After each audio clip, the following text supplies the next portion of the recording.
Assalamualaikum warahmatullahi wabarakatuh. Selamat pagi anak-anak.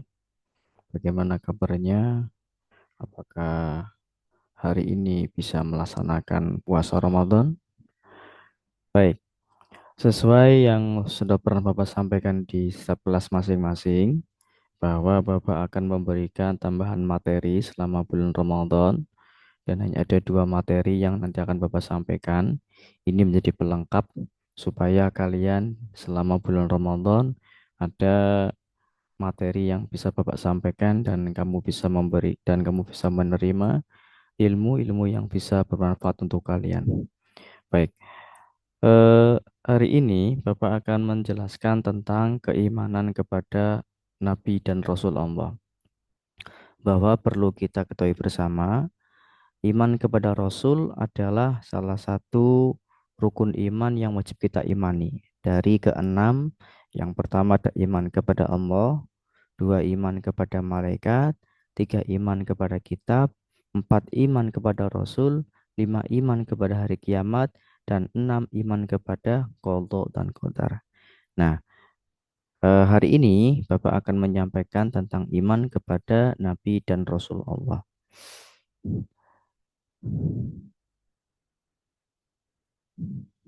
Oke, yang pertama,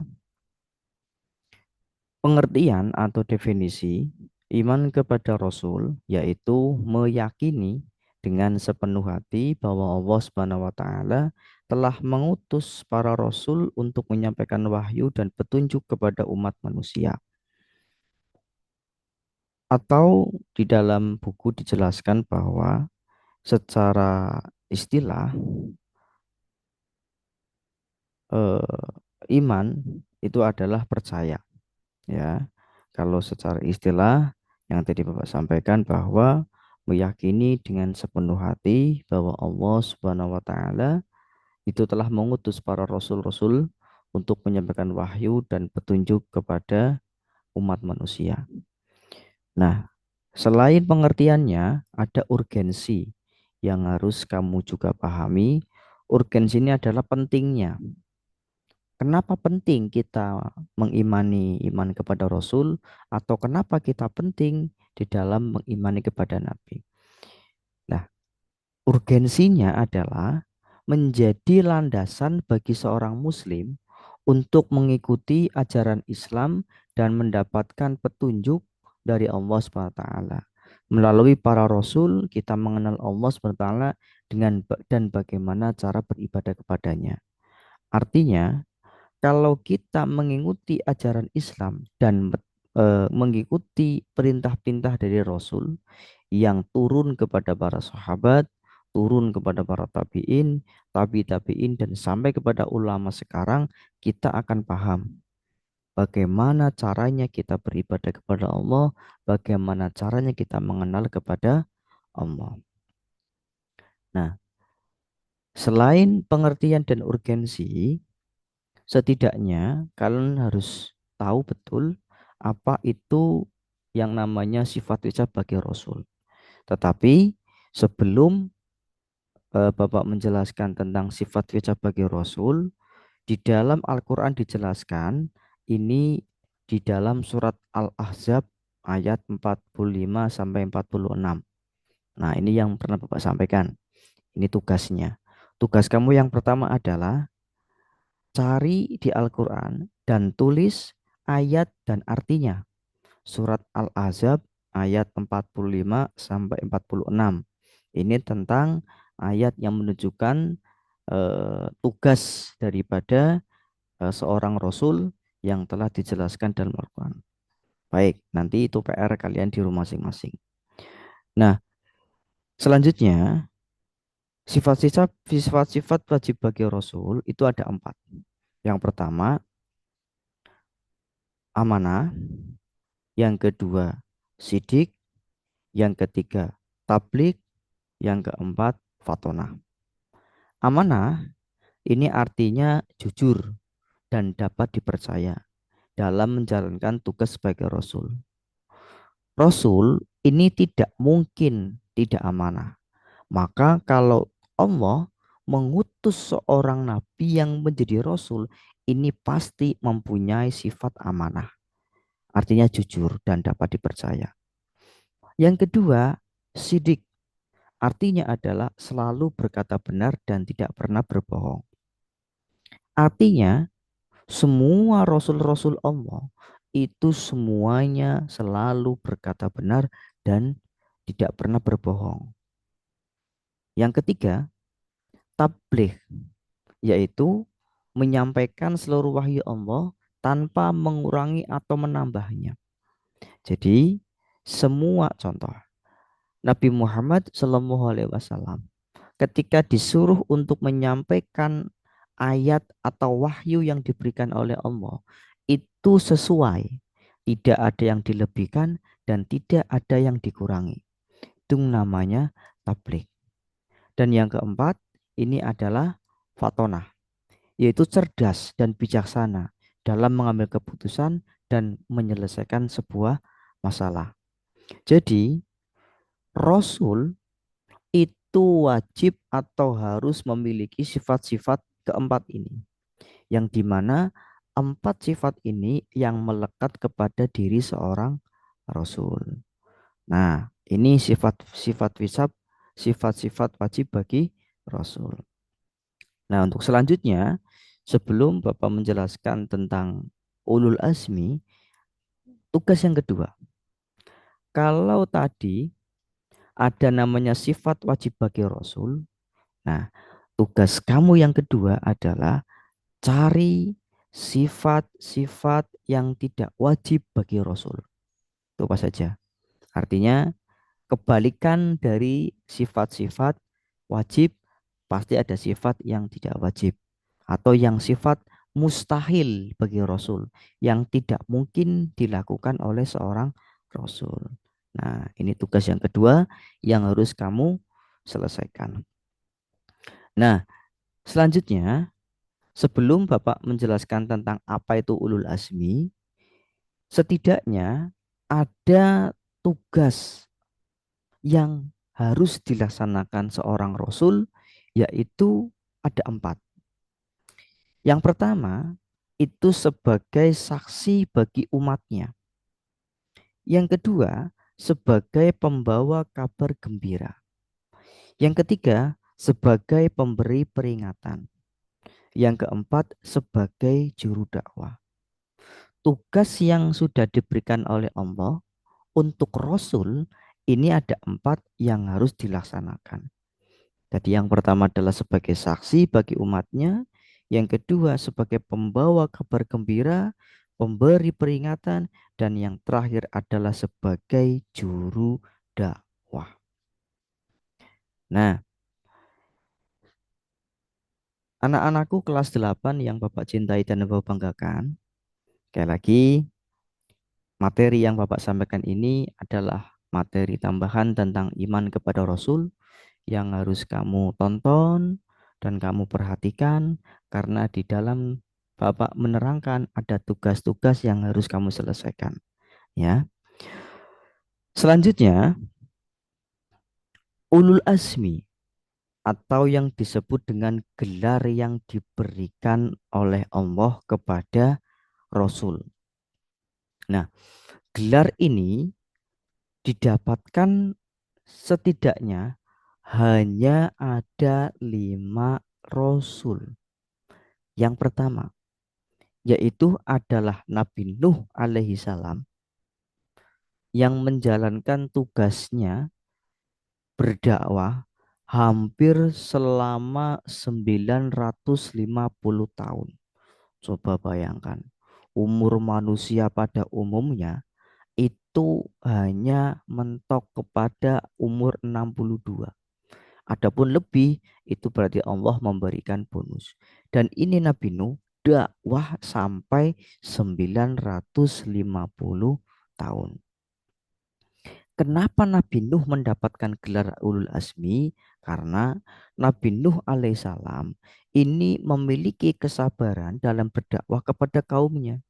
Meskipun tidak banyak yang mengikuti dakwanya, Nabi Nuh alaihissalam tetap berdakwah mengajak kaumnya, yaitu beribadah menyembah kepada Allah Subhanahu wa taala. Pada waktu itu Nabi Nuh mendapatkan wahyu dari Allah SWT untuk membuat kapal di atas gunung. Tetapi beliau mendapat banyak ejekan dari kaumnya. Tetapi beliau tetap sabar dan tabah dan teguh hati dalam menjalankan perintah dari Allah Subhanahu wa taala. Yang kedua, ini adalah Nabi Ibrahim alaihissalam. Kenapa Nabi Ibrahim mendapatkan gelar ulul azmi? Karena Nabiullah Ibrahim alaihissalam ini berjuang melawan kesyirikan dan penyembahan berhala. Jadi, rasa sabarnya, teguhnya yang dilaksanakan Nabi Ibrahim ini luar biasa. Karena tatkala itu Nabi Ibrahim menjalani hukuman dari Raja Namrud sebagai akibat dari dakwah yang dilakukannya. Meskipun dihukum dengan dibakar secara hidup-hidup, tetapi Nabi Ibrahim sabar menjalani dan tetap teguh hati untuk menyampaikan wahyunya. Dan ini luar biasa. Mujizat dari Allah Subhanahu wa taala, Nabi Ibrahim dibakar secara hidup-hidup tetapi tidak mempan sama sekali. Yang ketiga, itu adalah Nabi Musa alaihissalam. Nabi Musa alaihissalam ini kenapa menjadi seorang rasul yang bergelar ulus asmi, ini juga sama. Beliau memiliki keteguhan hati yang luar biasa di dalam dakwanya. Apalagi salah satunya adalah Nabi Musa bisa membebaskan Bani Israel dari penindasan Fir'aun. Dan juga di dalam dakwahnya, walaupun melawan Raja Fir'aun yang sangat berkuasa, Nabi Musa ini tetap berdakwah dan mengajak umat manusia untuk beribadah kepada Allah. Yang keempat, Nabi Isa alaihissalam. Nabi Isa alaihissalam ini kenapa ditunjuk menjadi rasul dan bergelar ulul azmi, karena beliau memiliki hati sabar, ketabahan dan keteguhan luar biasa dalam membimbing pengikutnya menjalankan agama di tengah tekanan politik dari penguasa Romawi dan juga menghadapi beberapa fitnah-fitnah yang eh, fitnah yang diterima oleh Nabi Isa alaihissalam. Yang terakhir adalah Nabi Muhammad Sallallahu Alaihi Wasallam. Kalau ini sudah jelas sekali, ketabahan beliau, sabar beliau, teguh hati beliau, ini menjadi sebuah pelajaran bagi kita yang harus kita ambil risalahnya dan penuh dengan kesabaran dan penuh dengan ketabahan dan juga penuh dengan keteguhan. Nabi Muhammad berdakwah membebaskan umat Islam manusia dari kegelapan, dari perilaku jahiliyah menuju akhlak yang terpuji. Nah, ini adalah 5 gelar ulul azmi yang eh, menjadikan catatan. Ya, terus tugas yang ketiga, ini kan ada Rasul yang mendapat ulul azmi ada 5. Nah, tugas yang ketiga adalah nanti sebutkan berapa jumlah nabi dan berapa jumlah rasul. Nah, ini tugas yang ketiga yang harus kamu selesaikan adalah tadi berapa jumlah nabi dan berapa jumlah rasul yang harus kamu ketahui. Nah, anak-anakku semuanya, selanjutnya adalah mukjizat yang diterima oleh seorang rasul, ya. Yang pertama ini adalah Nabi Nuh alaihissalam. Yang tadi sudah Bapak jelaskan bahwa yang pertama adalah kapal yang disuruh oleh Allah, Nabi Nuh disuruh membuat untuk menyelamatkan umat manusia dari banjir besar. Walaupun ketika Nabi Nuh disuruh membuat, tetapi banyak yang mengejek, tetapi Nabi Nuh tetap membuat atas perintah dari Allah. Yang kedua, Nabi Ibrahim alaihissalam. Ini bukti kekuasaan Allah, yaitu adalah api yang tidak mempan membakar tubuh Nabi Ibrahim walaupun apinya berkobar-kobar sangat besar. Yang ketiga, Nabi Musa alaihissalam atas kekuasaan Allah yaitu tongkatnya Nabi Musa bisa berubah menjadi ular dan tongkatnya Nabi Musa bisa membelah Laut Merah dan selamat dari kerajaan Raja Firaun. Yang keempat, Nabi Isa alaihissalam menghidupkan orang mati dan bisa menyembuhkan penyakit. Yang terakhir adalah Nabi Muhammad Shallallahu Alaihi Wasallam, yaitu kekuasaan yang sangat tinggi adalah kitab Al-Quran, kitab yang suci diturunkan oleh Allah Subhanahu Wa Taala dan kitab yang kita pegang, kita pelajari sampai detik hari ini. Nah, anak-anakku kelas 8 yang Bapak cintai dan Bapak banggakan, selanjutnya fungsi dan peran Rasul dalam menyampaikan wahyu setidaknya ada 4. Yang pertama, menerima wahyu. Mereka seorang Rasul menerima wahyu dari Allah melalui malaikat. Jelasnya adalah malaikat Jibril. Ya. Yang kedua, setelah beliau menerima semua Rasul, tugas yang kedua adalah menyampaikan wahyu kepada umatnya dengan bahasa yang mudah dipahami. Karena setiap daerah itu berbeda-beda dan setiap daerah bahasanya pun berbeda-beda. Yang ketiga, peran Rasul adalah menjadi teladan, menjadi contoh, menjadi panutan bagi umatnya dalam menghadapi menjalani kehidupan. Yang keempat adalah membimbing umatnya dari menuju jalan yang benar dan lurus. Anak-anakku yang Bapak banggakan, contoh keteladanan yang bisa kita ambil dari kehidupan sehari-hari Rasulullah Shallallahu Alaihi Wasallam. Yang pertama adalah membantu orang lain. Rasul selalu membantu orang yang membutuhkan, baik secara fisik maupun moral. Ini juga tugas kita sebagai umat Islam sesama manusia, saling tolong menolong. Yang kedua, bersikap lembut. Rasul itu dikenal dengan sifatnya yang lembut dan penuh kasih sayang. Yang ketiga, jujur dan amanah.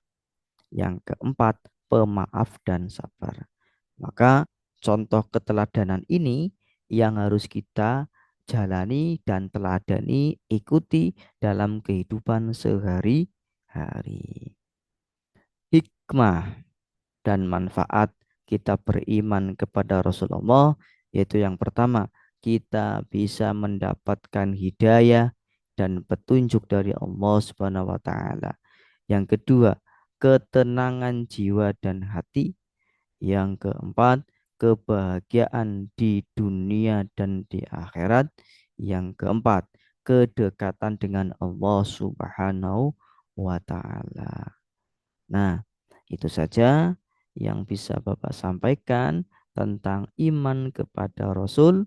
Selanjutnya ada 3 tugas yang harus kamu kerjakan dan tugas yang terakhir adalah silakan buku paketnya bisa dibuka di rumah dan dikerjakan pada halaman 186 sampai 190 ya. 186 sampai 190. Selain itu, tugas kalian adalah merangkum atau mencatat apa yang sudah Bapak jelaskan secara singkat ini tentang iman kepada Rasul-Rasul Allah. Dan jika ada yang masih ditanyakan, nanti kita ketemu setelah Lebaran. Terima kasih dari Bapak. Selamat belajar. Sukses buat kalian semuanya. Wallahul muwaffiq ila aqwamit thoriq. Wassalamualaikum warahmatullahi wabarakatuh.